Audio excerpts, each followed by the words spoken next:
The flame emperor के last video में हमने देखा था कि सियावन और बाकी लोग आइस फायर आइलैंड के 10th फ्लोर में पहुंच गए थे। अब देखते हैं कहानी में आगे क्या होता है। बिना किसी सबूत के मैं तुम्हारी बात पे विश्वास कैसे करूं?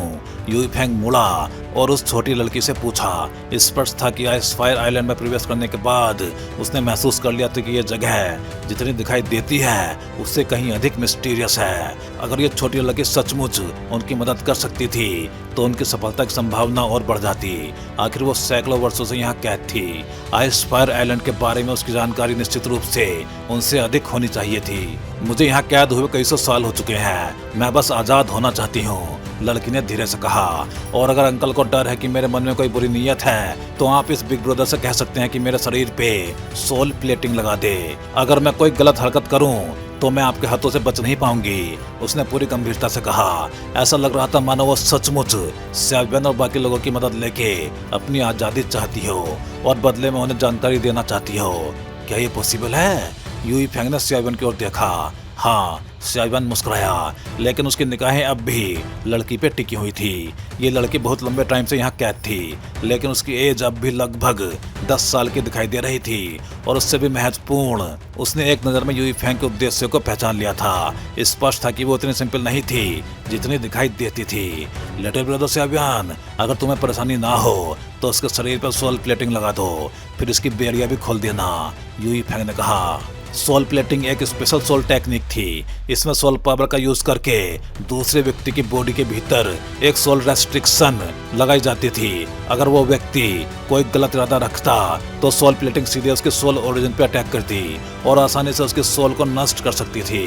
बिग ब्रदर, जरा धीरे करना, मुझे दर्द से बहुत डर लगता है, पत्थर से बंधी छोटी लड़की ने मासूम चेहरा बना के कहा। तभी सोल ईटर की आवाज आई। सावधान रहो, कुछ लोग ऊपर से बिल्कुल हार्मलेस दिखाई देते हैं, लेकिन अक्सर वही लोग सबसे खतरनाक होते हैं। जो लोग आइस फायर आइलैंड में कैद हैं उनमें कोई भी अच्छा इंसान नहीं है, सिर्फ बाहरी रूप देख के धोखा मत खाना, सोल ईटर ने चेतावनी दी। सीनियर, चिंता मत कीजिए, मुझे पता है मैं क्या कर रहा हूँ, सियावन ने जवाब दिया। फिर उसने अपनी सोल पावर छोड़ी। सोल प्लेटिंग स्थापित करने के बहाने वो लड़की की बॉडी की जांच भी कर रहा था, साथ ही उसका ध्यान चारों ओर भी लगा हुआ था। अगर कुछ भी गलत हुआ तो वो तुरंत रिएक्ट कर सकता था। समय धीरे धीरे बीतता गया। 1 मिनट, 2 मिनट, 5 मिनट। फाइनली सियावन ने आंखें खोली। हो गया? बाकी लोग तुरंत पूछने लगे। मैंने उसकी बॉडी में सोल प्लेटिंग स्थापित कर दी है, सियावन ने कहा। अगर वो कोई एबनॉर्मल हरकत करेगी तो मैं सोल प्लेटिंग को ब्लास्ट कर दूंगा, फिर चाहे वो कितनी भी पावरफुल क्यों ना हो, उसे तुरंत गंभीर चोट लगेगी। बिग ब्रदर, अब तो सब तैयार है, क्या आप मुझे इस बंधन से मुक्त करेंगे? लड़की ने कहा। उसका चेहरा थोड़ा पीला पड़ गया था। स्पष्ट था कि सोल प्लेटिंग ने उस पे कुछ प्रभाव डाला था। जल्दी किस बात की? सियावन मुस्कुराया। इस बाउल्डर में बहुत पावरफुल सोल सील मौजूद है, लेकिन तुम्हारी सोल पावर बहुत कमजोर दिखाई देती है। मुझे तुम्हारे बैकग्राउंड में थोड़ी सी दिलचस्पी है, पहले अपनी कहानी सुनाओ। हाँ, यूई फेंग भी मुस्कुराया। पहले अपनी बात बताओ। यह सुनते ही लड़की के मन में सियावन और यूई फेंग को निकल जाने की इच्छा पैदा हो गई। अभी कुछ समय पहले उसने बिना विरोध किए सोल प्लेटिंग स्वीकार कर ली थी। अब सोल रेस्ट्रिक्शन के कारण वो उनकी बात मानने को मजबूर थी। मेरा नाम लू यिन है, मैं वाटर एट्रीब्यूट कल्टीवेटर हूँ, उसने धीरे धीरे कहना शुरू किया। जब मैं छोटी थी तभी सुना था कि मेरे माता पिता मर चुके हैं, लेकिन सच तो यह है कि मैंने अपने जन्म के बाद कभी उन्हें नहीं देखा। मुझे बचपन से ही एक अकेडमी में भेज दिया गया, वहीं एक टीचर ने मेरा पालन पोषण किया। बाद में मेरा टैलेंट देख के मुझे एक बड़ी फैमिली में भेज दिया गया। उसकी आंखों में दर्द उभर आया, लेकिन उस फैमिली का यंग मास्टर एक जानवर था, उसकी नज़र मुझ पे थी। फिर एक दिन मुझे पता चला कि मेरे माता पिता की मौत के पीछे भी वही लोग थे। उसके बाद मैंने पागलों की तरह कल्टीवेशन शुरू की, और जब मेरी पावर डोजियन तक पहुंची तो मैंने उस फैमिली के कुल 797 मेंबर्स को मार डाला, एक भी नहीं छोड़ा। उसके बाद मैं स्वयं डोंगजो सुपर सेक्ट में जाकर सरेंडर कर दी और उन बूढ़ों ने मुझे यहाँ पे सील कर दिया। उसने पिटफुल टोन में कहानी समाप्त की। तो फिर तुम अब भी 10 साल की बच्ची जैसी क्यों दिखाई देती हो? सुयू ने पूछा। जब मैं छोटी थी तब गलती से मैंने एक रेयर मेडिसिनल हर्ब खा ली थी, इसीलिए मेरा शरीर इस एज में रुक गया। इतना कहते ही उसके चेहरे पर दर्द का भाव उभर आया। बाकी लोगों के चेहरे पर सहानुभूति दिखाई दी, लेकिन उन्होंने कुछ नहीं कहा। केवल सियाबेन और यूई फेंग के होठों पे हल्की मुस्कान उभरी, क्योंकि दोनों समझ चुके थे कि ये लड़की झूठ पे झूठ बोल रही थी। ये लड़की सचमुच बहुत झूठ बोलती है। सियाबेन मनी मन हंसा, लेकिन यूई फेंग, मैं भी देखना चाहता हूँ कि तुम क्या खेल खेलने वाले हो, उसने सोचा। तभी यूई फेंग बोला, इसे आजाद कर दो। ठीक है, सियाबेन ने सिर हिलाया। सावधान रहना, मैं इस पत्थर के सील पावर को दबाऊंगा। जैसे ही सील कमजोर होगी तुम बाहर निकल आना। इतना कहकर सियाबेन तुरंत पत्थर के पास पहुंच गया। जैसे ही वो उसके करीब पहुंचा, एक अत्यंत पावरफुल बाइंडिंग फोर्स उसके ऊपर उतर आई। उस पावर की वजह से सियाबेन की एनर्जी बुरी तरह दब गई। सोल पावर, सियाबेन ने तुरंत गरज के अपनी सोल पावर छोड़ी। चमकदार सोल पावर समुद्र की वेव्स की तरह पत्थर पर टूट पड़ी। अचानक पत्थर के भीतर से वाटर रिपल जैसी आवाज आने लगी। फिर छोटी लड़की का शरीर धीरे धीरे ट्रांसपेरेंट होने लगा। अगले ही पल वह आसानी से पत्थर की बेड़ियों से बाहर निकल आई और जमीन पे उतर गई। मैं आखिरकार आजाद हो गई। उसकी आंखों में विश्वास भर गया। वो पत्थर और सियाबेन को देखती रही, फिर उत्साह से चिल्ला उठी। लेकिन उसके मन में कुछ और ही चल रहा था। उसकी कहानी में केवल एक बात सच थी कि उसने बचपन में एक स्पेशल हर्ब खाई थी, बाकी सब झूठ था। फिर भी वो अभी कोई हरकत नहीं कर सकती थी। उसकी पावर पहले जैसी नहीं रही थी। ऊपर से सियाबेन की सोल प्लेटिंग भी उसकी बॉडी में मौजूद थी। अगर उसने जल्दबाजी की तो यहीं मारी जाती। इसलिए उसने अभी शांत रहने का फैसला किया। उसने मन ही मन सोचा, तुम लोग घोस्ट किंगडम के उस व्यक्ति को बचाने आए हो, लेकिन मेरा उद्देश्य भी कुछ हद तक वही है। जब मैं 6th फ्लोर वाले व्यक्ति से लड़ी थी, तब मेरी सोल पावर बुरी तरह क्षतिग्रस्त हो गई थी। अगर मैं उसका सोल ओरिजिन निकल लूं, तो मेरी सोल पावर पूरी तरह रिकवर हो जाएगी। फिलहाल इन लोगों के साथ चलना बेहतर है। इनका लक्ष्य 8th फ्लोर है और मेरा 7th फ्लोर। मेरी प्रेजेंट स्थिति पहले जैसी नहीं है। इनके साथ रहने से कई लड़ाइयां बच जाएंगी। उसने मन ही मन फैसला किया। अब क्या उस व्यक्ति के बारे में बताने का टाइम नहीं आ गया? यूई फेंग ने मुस्कुराते हुए कहा। अब जबकि लड़की जमीन पर खड़ी थी, वो उसकी जानकारी सुनना चाहता था। बिल्कुल, लड़की ने सिल्वर बेल जैसी मधुर आवाज में कहा। जिस व्यक्ति को आप बचाना चाहते हैं वो 8th फ्लोर में कैद है। ये सुनते ही सभी की आंखें चमक उठी। और 8th फ्लोर का गार्जियन एक सोल बीस्ट है। उसकी पावर ह्यूमन 3 स्टार डोवजियन के बराबर है, लड़की ने धीरे धीरे कहा। और उसके शब्दों के साथ पूरे पासेज में एक अजीब सा सन्नाटा छा गया। क्या 8वीं मंजिल पे एक ऐसा सोल बीस्ट जिसकी ताकत इंसानों के 3 स्टार डोवजियन के बराबर हो? लेकिन लिटिल गर्ल लुयिन की इतनी कैजुअल बात सुन के वहाँ मौजूद सभी लोगों की भुएं सिकुड़ गई।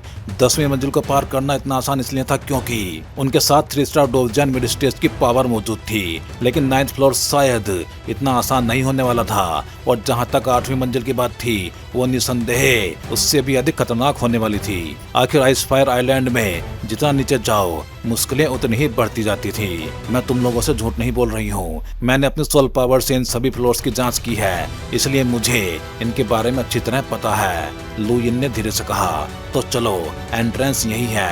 पहले 9th फ्लोर पर चलते हैं। सो यू ने ब्लूसिल बाउल्डर से कुछ दूरी पे मौजूद एक पासेज की ओर इशारा करते हुए कहा। मैं भी तुम्हारे साथ जाना चाहती हूँ। यूई फेंग और बाकी लोगों को आगे बढ़ते देख के लुयिन ने अपनी बड़ी आंखें उठा के सियाबेन और दूसरों से कहा, हमारे पीछे मत आओ। अब जब तुम आजाद हो गई हो तो खुद बाहर चली जाओ। यूई फेंग ने ठंडी आवाज में कहा। स्पष्ट था कि उसके अनुसार आइस फायर आइलैंड में कैद किए गए लोग कोई अच्छे इंसान नहीं हो सकते थे, इसलिए वो लुयिन पे भरोसा नहीं कर सकता था। मुझे यहाँ कैद किया गया था। मैं तुम लोगों की तरह अपनी इच्छा से अंदर बाहर नहीं जा सकती। मैं केवल चैलेंजर्स के साथ ही जा सकती हूँ। अगर चैलेंज में असफल हुई तो मुझे सीधे बाहर टेलीपोर्ट कर दिया जाएगा, लुयिन ने समझाया। इसे हमारे साथ आने दो। आखिर आइस फायर आइलैंड के बारे में ये हम सबसे ज्यादा जानती है। सियाबेन ने उसका पक्ष लेते हुए कहा। ठीक है, लेकिन अगर तुमने कोई गड़बड़ की तो सबसे पहले हम ही तुम्हें नहीं छोड़ेंगे, यूई फेंग ने कठोर आवाज में कहा। Thank you big brother. Luyin खुशी से उछल के सियाबेन के पास आ गई, लेकिन जैसे ही वो उसके करीब पहुंची, उसके चेहरे का एक्सप्रेशन अचानक बदल गया। उसे सियाबेन की बॉडी से एक मिस्टीरियस और अत्यंत भयानक प्रेशर महसूस हुआ। वो अनायास ही कुछ कदम पीछे हट गई। इस आदमी की बॉडी में कोई बेहद डरावनी चीज छुपी हुई है, लुयिन ने मन ही मन सोचा। चलो। इसके बाद सभी लोग तेजी से पैसेज में प्रवेश कर गए और सीधे 9th फ्लोर की ओर बढ़ गए। उसी समय आइस फायर आइलैंड की 3rd लेयर गार्डन स्पेस में ईगल, मेरी टेरिटरी में बिना अनुमति घुसने की हिम्मत कैसे हुई? विशाल माउंटेन रेंज के पीक पे एक भव्य केव स्थित थी और केव के अंदर से एक क्रोधित आवाज गूंज उठी जिसकी पावर मानो पूरे संसार को हिला सकती थी। रेस्पेक्टेड किंग, मेरे पास आपको बताने के लिए एक महत्वपूर्ण बात है। इस बार आइस फायर आइलैंड में घुसने वाले लोगों में कुछ काफी दिलचस्प इंसान दिखाई दिए हैं, ब्लैक शैडो ने धीरे से कहा। वो शैडो वास्तव में एक इंसान जैसी ही दिखती थी, लेकिन उसका शरीर से निकलता डेंस डार्क ऑरा इतना पावरफुल था कि नॉर्मल लोग उसकी रियल शक्ल तक नहीं देख सकते थे। दिलचस्प इंसान? केव के भीतर मौजूद प्राणी की आवाज थोड़ी शांत हो गई, क्योंकि वो अच्छी तरह जानता था कि ईगल जैसे पावरफुल गार्जियन की नजर में जो इंसान दिलचस्प कहलाए वो नॉर्मल नहीं हो सकता। आखिर ईगल 4थी मंजिल का गार्जियन था और उसकी पावर पीक लेवल तक पहुंच चुकी थी। उनकी संख्या 7 है, उनमें से एक लाइट एट्रीब्यूट की लड़की है। मुझे लगता है कि वो होली सी की मेंबर है और उसका ऑरा देख के लगता है कि होली सी में उसकी पोजीशन भी काफी ऊंची है, ईगल ने कहा। होली सी के लोग? ये सुनते ही केव के भीतर का प्राणी अचानक चौंक उठा। हालांकि होली सी का प्रभाव घोस्ट वर्ल्ड में नहीं था, लेकिन ह्यूमन वर्ल्ड में वो पूरे ग्रेट 1000 वर्ल्ड की सबसे पावरफुल पावर्स में से एक मानी जाती थी। एक और व्यक्ति भी विशेष ध्यान देने योग्य है, उसके शरीर में बेहद गर्म और प्योर फ्लेम हो रहा है। मेरे अनुमान से ईगल कुछ पल रुका, फिर उत्साह से बोला, उसके पास होली फ्लेम है। क्या कहा? होली फ्लेम? ये सुनते ही केव के भीतर का प्राणी बुरी तरह हिल गया। पूरी केव और आसपास का स्पेस वायलेंट रूप से कांप उठा। 3री मंजिल का गार्जियन होने के बावजूद उसकी बॉडी में एक पुरानी डार्क इंजरी थी और उस इंजरी का इलाज केवल होली फ्लेम से ही पॉसिबल था। अगर इस बार आइस फायर आइलैंड में प्रवेश करने वाला कोई व्यक्ति सचमुच होली फ्लेम का मालिक था तो शायद उसकी वर्षों पुरानी चोट ठीक हो सकती थी। हालांकि वो केवल 1 स्टार डोवजान इनिशियल स्टेज में है, लेकिन उसकी बॉडी में कुछ ऐसा छिपा है जो मुझे भी बेचैन कर देता है, ईगल ने गंभीरता से कहा। ये सुन के केव के भीतर मौजूद प्राणी कुछ देर के लिए पूरी तरह मौन हो गया। क्या मुझे 1st फ्लोर और 2nd फ्लोर के किंग्स को भी ये खबर देनी चाहिए? ईगल ने पूछा। नहीं, अभी उन्हें बताने की कोई जरूरत नहीं है, खासकर 1st फ्लोर वाले पागल को तो बिल्कुल नहीं। उसका नाम लेते ही 3री मंजिल के गार्जियन की आवाज में भी डर झलक उठा। वो सोलिटर लॉर्ड का सबऑर्डिनेट था। जब सोलिटर लॉर्ड गायब हुआ तब उसने सारी जिम्मेदारी सोली लॉर्ड पर डाल दी। हालांकि वो सोली लॉर्ड को हरा नहीं सकता था, फिर भी उसने बदला लेने के लिए ली सोल डोमेन के अनगिनत एक्सपर्ट्स का नरसंहार कर दिया। आखिरकार सोली लॉर्ड ने स्वयं कार्रवाई की और उसे पकड़ के आइस फायर आइलैंड में कैद कर दिया। लेकिन न जाने क्यों मेरे दिल में एक अजीब सी बेचैनी हो रही है। क्या यह सिर्फ मेरा भ्रम है? केव के भीतर से संदेह भरी आवाज गूंजी। दूसरी ओर स्याबियन और उसके साथी आखिरकार 9वीं मंजिल के गार्जियन स्पेस में पहुंच चुके थे। ये स्थान 10वीं मंजिल से बिल्कुल अलग था। पूरा एरिया एक विशाल सर्कुलर स्पेस था। चारों ओर अनगिनत विशाल बाउल्डर्स बिखरे हुए थे। हर बाउल्डर के भीतर किसी मिस्टीरियस पावर की हल्की वेव्स मौजूद थी। पहली नजर में वो पत्थर अव्यवस्थित लगते थे, लेकिन स्याबियन के तेज सोल परसेप्शन ने तुरंत महसूस कर लिया कि वो वास्तव में किसी स्पेशल पैटर्न में व्यवस्थित थे। पूरा स्पेस हजारों मील तक फैला हुआ था और हर दिशा में केवल खाकी कलर्ड रॉक्स ही दिखाई दे रहे थे। साथ ही एक इनविजिबल प्रेशर लगातार सभी के दिलों पर भार डाल रहा था। ये क्या है? जैसे ही वो अंदर आए, युजियाओ का चेहरा बदल गया। उसे महसूस हुआ कि उसकी पावर दबाई जा रही है और उसके दिल पे एक भारी बोझ सा उतर आया। सावधान रहो, अगर मेरा अनुमान सही है तो ये एक फॉर्मेशन है। अचानक स्याबियन की आंखें गंभीर हो गई। वो स्पेस के एक स्पेशल स्थान को घूरने लगा। वहाँ हल्की एनर्जी फ्लक्चुएशंस मौजूद थी और तभी जो बाउल्डर अभी तक बिल्कुल स्थिर खड़े थे वो अचानक धीरे धीरे हिलने लगे।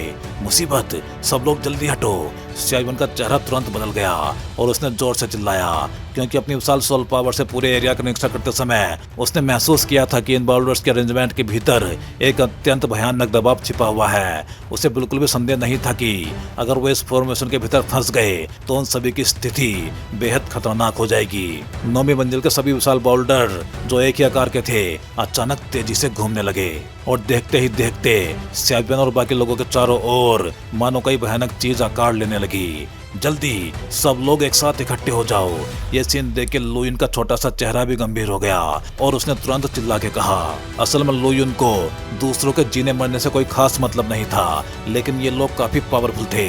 अगर ये उसके लिए शुरुआती फ्लोर्स के गार्जियंस को हराने में मदद कर दें तो उसका प्रेशर काफी कम हो जाएगा, इसलिए उसने चेतावनी दी।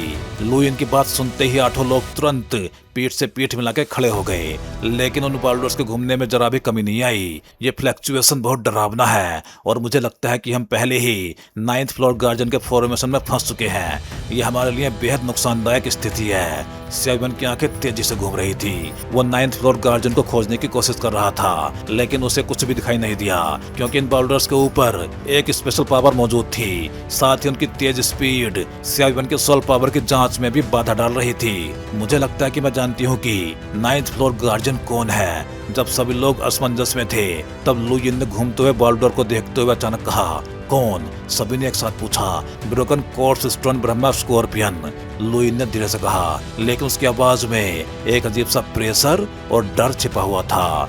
Broken course stone Brahma scorpion, कई लोगों ने पहली बार ये नाम सुना था। उनके चेहरों पर हैरानी साफ दिखाई दे रही थी। ये स्कॉर्पियन एक बेहद पावरफुल सोल बीस्ट है। ये आमतौर पर डेजर्ट रीजन में रहते हैं, लेकिन इन्हें ह्यूमिडिटी पसंद होती है। ये बहुत कम स्कॉर्चिंग सन के संपर्क में आते हैं, लेकिन इस प्रकार का सोल बीस्ट बेहद घातक होता है। इसके पूरे शरीर में अत्यंत हिंसक टॉक्सिन्स भरे रहते हैं, खासकर इसकी टेल पे मौजूद पॉइजनस स्कॉर्पियन हुक, वो तो पूर्णतः घातक होता है। अगर एक बार कोई उस हुक से घायल हो जाए तो घातक जहर पूरे शरीर में फैल जाता है और उसका कोई इलाज नहीं होता। इसी वजह से इसका नाम broken course stone Brahma scorpion पड़ा, लुइन ने समझाया। तभी सेवन भी बोला, मैंने एंसेंट बुक्स में पढ़ा था कि लेट 1 स्टार डोजन लेवल का एक ब्रह्मा स्कॉर्पियन भी अपने पॉइजनस स्कॉर्पियन हुक की मदद से 2 स्टार डोजन एक्सपर्ट को मार सकता है। सेवन को उसके बारे में जानकारी काइलिन की वजह से थी। चाहे डोजी कॉन्टिनेंट हो या जॉन सेंटियन कॉन्टिनेंट के रेगिस्तान, इस प्रकार के जीव मेडुसा क्लैन के अधीन रहते थे, इसलिए सेवन इसके बारे में कुछ जानकारी रखता था। उसी समय घूमते हुए बाउल्डर के बीच अचानक एक छोटा सा गैप खुल गया और उस गैप के भीतर कई डार्क ब्राउन जीव अपनी चमकती आंखों से सेवन और बाकी लोगों को ऐसे घूर रहे थे जैसे मानो स्वादिष्ट भोजन को देख रहे हों। Broken course stone Brahma scorpion, उसका शरीर डार्क ब्राउन रंग का था। पतले लेकिन मजबूत शरीर के ऊपर एक हार्ड सेल मौजूद था। शरीर के हर जोड़ से हिंसक टॉक्सिक ऑरा निकल रहा था और उसकी टेल पे मौजूद दर्जनों मीटर लंबा पॉइजनस स्कॉर्पियन हुक धीरे धीरे झूल रहा था। इसकी ताकत शायद human 2 star dozen peak level के बराबर है। केवल एक नजर डालकर ही ली स्नेक मतलब ठंडा स्नेक ने अपना आकलन दिया। इस जीव को नॉर्मल समझ से नहीं आंका जा सकता। मैं फॉर्मेशन को तोड़ूंगा, बाकी काम तुम लोगों का, सेवन ने कहा। लैंड मंकी, सुयू, तुम दोनों प्रोटेक्शन संभालो और ध्यान रखना कि इसके टॉक्सिन्स तुम्हें छू ना सके। थंडर स्नेक, मेरे साथ अटैक करना, बाकी लोग अपनी जगह से मत हिलना, यूई फैंग ने आदेश दिया। ब्रह्मा स्कॉर्पियन एक बाउल्डर पे खड़ा था। वो नीचे मौजूद 8 लोगों को बेहद रुचि से देख रहा था, मानो वो उसके लिए सबसे स्वादिष्ट भोजन हो। फायर फ्लेम, अचानक सेवन की आंखें खुल गई। उसने एक मुक्का सीधे ब्रह्मा स्कॉर्पियन की ओर दागा। उस मुक्के पे भयानक फ्लेम ओरा लिपटा हुआ था। उसकी गर्मी से पूरे फॉर्मेशन स्पेस का टेम्परेचर तुरंत बढ़ गया। ब्रह्मा स्कॉर्पियन ने अजीब आवाज निकाली, फिर उसके दोनों स्कॉर्पियन क्लोज अचानक हिल गए और एक डार्क ब्राउन एनर्जी बीम निकल के सेवन की फ्लेम से टकरा गई। दोनों पावर्स टकराते ही पूरा आकाश कांप उठा। फ्लेम की हाई टेम्परेचर पावर स्कॉर्पियन जाति की नेचुरल नेमेसिस थी, इसलिए ये टक्कर बराबरी पे समाप्त हुई। कुछ देर संघर्ष के बाद ब्रह्मा स्कॉर्पियन भी समझ गया कि उसके सामने वाले लोग साधारण नहीं हैं। अगले ही पल उसका शरीर बाउल्डर फॉर्मेशन के भीतर गायब हो गया।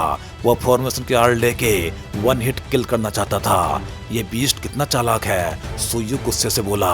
चिंता मत करो, ये फॉर्मेशन उतना जटिल नहीं है, सेवन ने कहा। इसके बाद उसने अपने शरीर की पावर निगोंग वैन में प्रवाहित की और फिर एक बहुत पावरफुल कोर इंस्क्रिप्शन धीरे धीरे प्रकट होने लगा। ये आदमी यूई फैंग और थंडर स्नेक अटैक करना चाहते थे, लेकिन उनका एम गायब हो चुका था, इसलिए वो केवल सेवन को देखते रहे।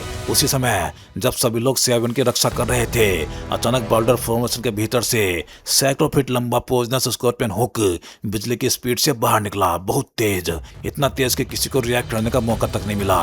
पॉइजनस स्कॉर्पियन हुक सीधे युजियाओ की ओर बढ़ा। ये हुक ब्रह्मा स्कॉर्पियन की असली पावर का सोर्स था। इसमें उसके जीवन भर की टॉक्सिक पावर और स्ट्रेंथ भरी हुई थी। अगर 2 स्टार डोजियन पीक लेवल के इस स्कॉर्पियन का हुक किसी को लग जाता तो इनिशियल 3 स्टार डोजियन एक्सपर्ट भी बच नहीं सकता था। लिटिल ये सब चिल्ला उठे, लेकिन तब तक बहुत देर हो चुकी थी। डैम, मैंने इस बीस्ट की बुद्धि को कम आका। सेवन का चेहरा बदल गया।